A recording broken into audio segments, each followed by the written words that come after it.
Welcome to the Irish Farmers Journal Weekly Podcast, brought to you by Ornua, the home of Irish dairy. What are we going to do about rebalancing supermarket power and buying power? I'd like to ask all three candidates here. Henry, you've been working in beef. Flor, you have a long number of years of experience. Joe, you've been writing the newspapers on this. I'd like to hear some practical suggestions from you that how you might address it on it. And our first one in this is Joe, please. Okay, Sean, it's a good question and something that needs to be done badly because farmers have lost any power. I was talking to a farmer in Donegal recently, and he's a fuel merchant as well as a farmer. And he said, when I go selling my beef or my sheep, he said, I'm told what I'm going to get. He said, when I go to the door with a bag of coal, a bag of timber, or a bag of turf, he said, I can ask what I want. We probably haven't enough research done on, it's gone back about 8 years when, and you refer to writing in the paper, where there was a heifer followed from selling for 800 euros in the mart, a light heifer, fit to kill now, and she was followed through to the factory and the retailers, and she retailed out at 2,200 euros. And I think that we haven't enough of that done to back up a situation where we can say the retailer has a cut, the processor has a cut, but the farmer has to have a cut as well. And at a current pay level of $3.90 for steers of a base pay, well then we're already 10 cents under what the cost of production is. But we need to be able to back it up by research and to be able to prove that farmers, rather than price takers, have to get X amount. And I'll just give you one example. I was down in Cork and I met a farmer in Cork who was going in to talk to his bank. He said, that's what I'm going in with. I'm going to tell the bank that at 3% I can farm and I can meet the repayments. But if it goes over 3%, you come out and you put up a sign on the farm for sale. And you know what? I rang him that evening and he got a positive answer. And I think we have proved that we're too easy to be dictated to, and we need to be a lot stronger. On the supermarkets, Sean, a couple of issues. First thing, we can dream with what we can do with the supermarkets in Ireland, and I took a fair bit of action when I was in sheep. We got rid of New Zealand now out of Ireland when I was in sheep. We got the Q mark on that when I was in sheep. People only dreamed of $4.50 a kilo of an average price for the mid-season lamb at that time. Now we have it there and above. And I'm not saying that's sustainable and we don't need more, but we achieved it. We achieved something, we had targets, and we achieved it. 90% of our beef is leaving the country, 90% of our dairy products is leaving the country. So we need a different approach because we can't control that from here. So we need the help of regulation of supermarkets. Nowhere else in any other industry would the overcapacity be. If we have it in our co-ops or in our farms, the overcapacity that's in the supermarket industry, it's anywhere up to 40% more supermarkets than's needed. And what that's leading to is we are the soft option at the bottom and they're taking the margin there on the way down. So there's only one thing going to work there is EU legislation, because it will crash the family farm. It has to be legislation and it has to be enforced on the control and the amount of shares of the market they have. It's the only way it will work, and it will have to be enforced. Another issue for us on big bugbear in mind, you have it in the dairy industry, a price index. In the beef industry and sheep industry we don't. We're pushing for this at European level. The meat industry is resisting it all the way. In the absence of it, we have no information on wholesale price between the farmer and the supermarket. There is good information on the farmer price across Europe. There's good information, reasonable information on the supermarket price through Qatar. But there is no information what happens in between. In the US, it's legislated for twice a day. I've seen it in action. There's 150 people in the US Department of Agriculture working on this. They have to report prices twice per day the factories have on the wholesale price. And you might say, they won't do it honestly. There's a $10,000 fine the first time, a $100,000 fine the second time for doing it wrong. And the US government have legislated for that and worked on that. We have a whole lot of people working over in Brussels, in offices, that could do that for us. But the meat industry is resisting that, and we have to push that across the line. Because at least we deserve transparency on that. Lauren? Thank you, Sean. About the low cost selling, that has to be dealt with by legislation. I feel where our products are used as loss leaders to attract people into stores, that's not sustainable. either at Irish or European level. But I also feel strongly that we as farmers and as farming organisation are too willing to understand whether it be the PLCs, the co-ops or the processors can pay us for their product.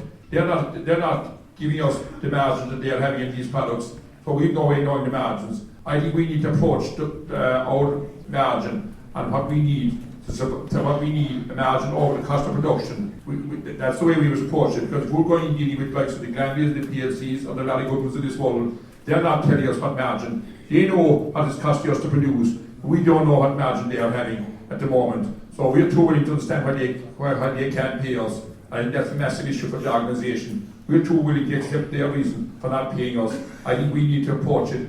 It's what we need to sustain the family farm in this country. And we are highly exposed to the export market, where we export 90% of our beef and 90% of our dairy product into the British market. But we've done that with 100 years, so we've got no right on that market. So we don't make any apologies for going onto that market. We're going there for 100 years. Chairman, to the three candidates, there's a generation gap looming in the IFA, and if we look around the room here tonight, we see that many of the young farmers that should be in the organisation in the future aren't here. They're possibly calving cows, but they're not here. And from talking to them, they feel that IFA is like an old boys club, and that it's not geared for kind of the more commercially minded farmer. So one question is, how would the candidates encourage the younger farmers back to participate in the organisation? And the question on the not geared for commercial farmers, I think that a lot of that to do with the issue of farmers feel they don't make a difference. I feel a lot more farmers would get involved in IFA if they felt they could make a difference.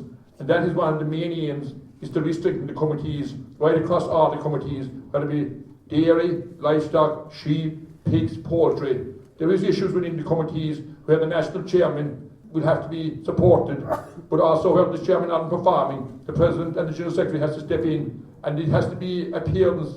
The people on the ground going up from Limerick here have to feel they make a difference. I feel if they do feel they make a difference, we will attract in the more commercially minded farmers, because that is the way that we will get people involved, if they feel they can influence their own incomes and drive on their own business, as well as that of their fellow farmers. And that is a big, strong issue for the incoming president, to reconnect with the people on the ground.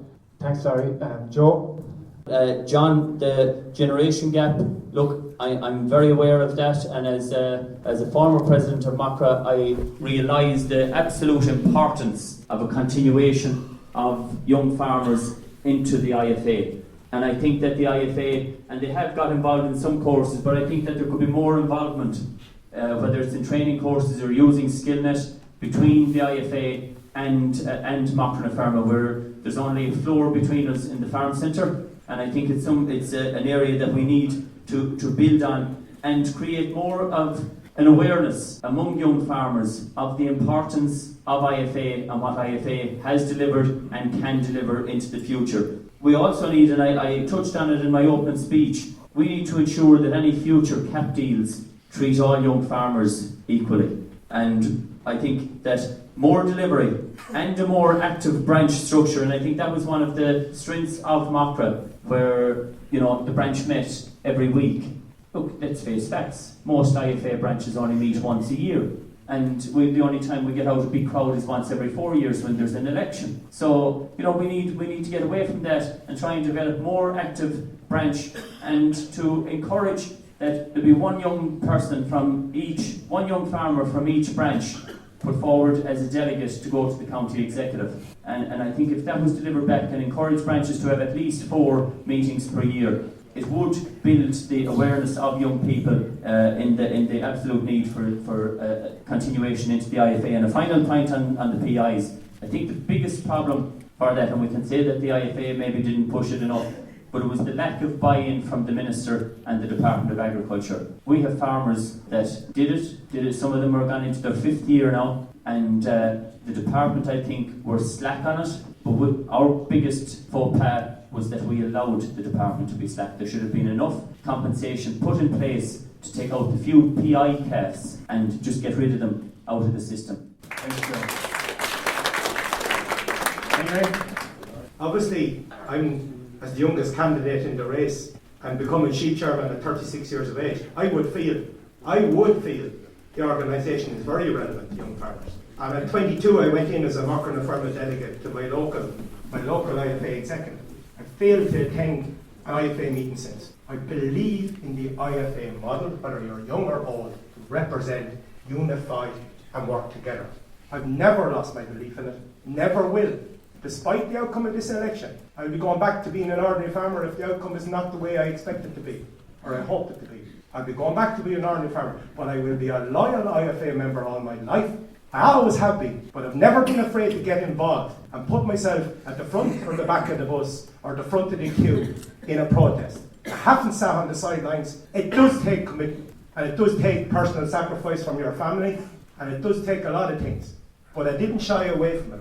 I'm not a hurler on the ditch, never will be. I will back up my belief in IFA. I believe young farmers have a place in IFA, and I'm proof of that.